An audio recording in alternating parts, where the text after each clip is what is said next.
အားလုံးပဲမင်္ဂလာပါဒီနေ့က trade recap လေးလုပ်ပြမှာเนาะကျွန်တော်ဒီ focus မှာပြောခဲ့ဘယ်လိုမျိုး short လို့ရနိုင်လဲဆိုတော့ space ကိုဒါပေမဲ့ကျွန်တော် space တော့မ short လိုက်ဘူး space ကအဲတော့က Monday ဆိုဟုတ်တယ် space ကမရောက်သေးဘူးဟိုမှာ Natas မှာပို့ရောက်တာ space ကဒီနားကနေပြီးစောဆင်းတာကျွန်တော် Natas မှာကျွန်တော်ပြောတာပေါ့နော်ဒီစောဝင်လာချိန်မှာကျွန်တော်4 hour rejection block ပေါ့နော်4 hour rejection block ကိုဆွဲထားတယ်ဒီမှာဒီက4 hour rejection block ကနေ mitigate ဖြစ်ပြီးတော့ပြန်ဆင်းလာတယ်ပြီးတော့ဒီဟာကိုပြန် retest ပြန်လာတယ်ပေါ့နော်အဲ့ဟာကိုကျွန်တော်ဆွဲထားတယ်ကျွန်တော်အစားထင်တော့ဒီကတ်ကနေမှဒီကိုပြန်လာမယ်တင်တာမဟုတ်ဘဲနဲ့ဘာကဖွင့်ဝင်ခြင်းပဲစတက်သွားတယ်တက်ပြီးတော့ဒီကနေပြန်ဆင်းလာတယ်ပေါ့နော်အဲ့တော့ဒီနေရာမှာ short ဖို့စောင့်နေပေါ့နော်ဆိုခဏလေးကျွန်တော်ရှင်းအောင်ချက်အစ်ပေါ်လိုက်ပါမယ်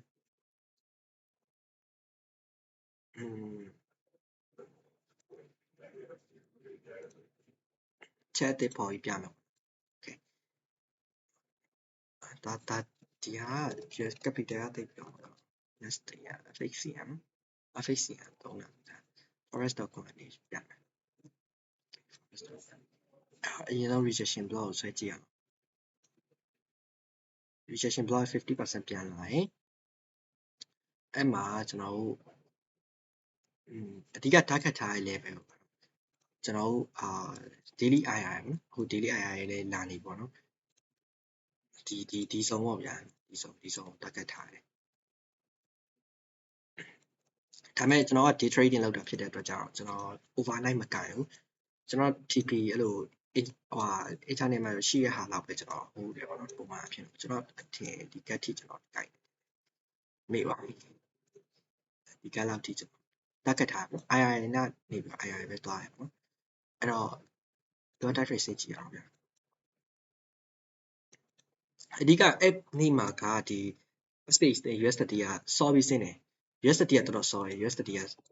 တော်တော်စောပြီးဆင်းတာနဲ့ကျွန်တော်ဒီ Nasdaq ကိုဆင်းတော့မယ်ဆိုပြီးတော့ရှော့လိုက်တာပြီးတော့ကျွန်တော်ဒီမှာပေါ့နော်5 minute ကြည့်ရအောင်5 minute မှာ9နာရီကနေစပြီးတော့9နာရီသတင်းစထွက်တယ်သတင်းစထွက်တဲ့ကနေစပြီးတော့ပန့်ဖြစ်ပြီးတော့ဒီ level မှာပေါ့နော်ဒီ 50% rejection level ကိုမ break ဘူးမ break ဘဲနဲ့အဲ့နေရာမှာကျွန်တော် market ဖွင့်တဲ့ချိန်ထိအကြာကြီးရှိနေတာပေါ့နော်ဆိုတော့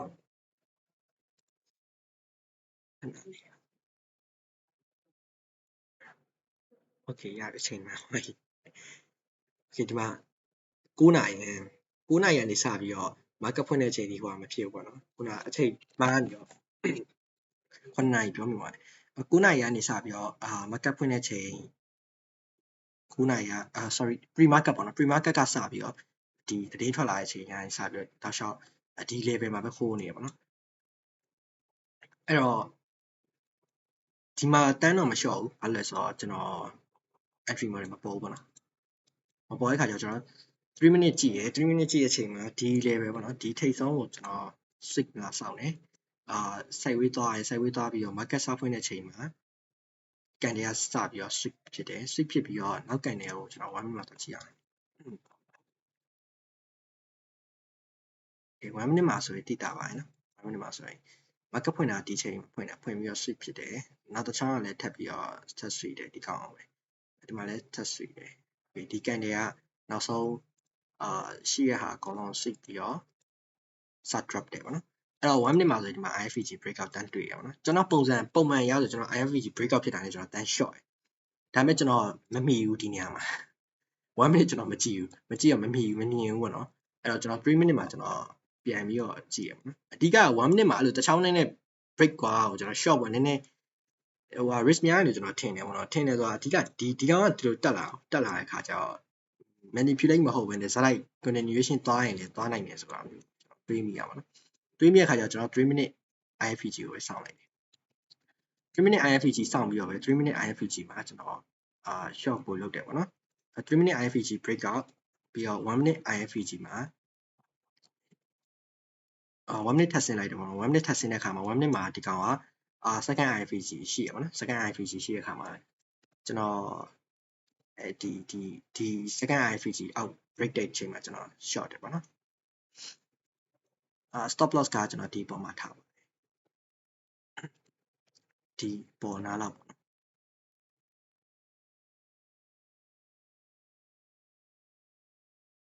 တ်တယ်ဒီပေါ်နားလောက်မှာထားရယ်ဒီပေါ်လားဒီနားလေးလားမသိဘူးမေ့သွားပြီအဲ့နားလောက်မှာထားရယ်ထားပြီးတော့TP ကိုကျွန်တော်ဒီဆုံးပေါ့နော်ဒီဆုံးမှာထားရယ်ဒီဆုံး50 minute တင်တယ်50 minute II မှာထားတယ် yes 50 minute မှာထား1 hour မှာမဟုတ်50 minute ဒီကမှာထား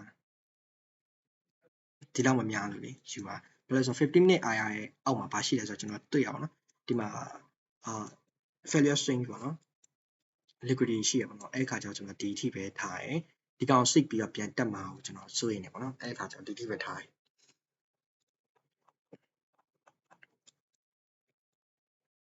အဲ့တော့ပြန်ပြောပြရရင်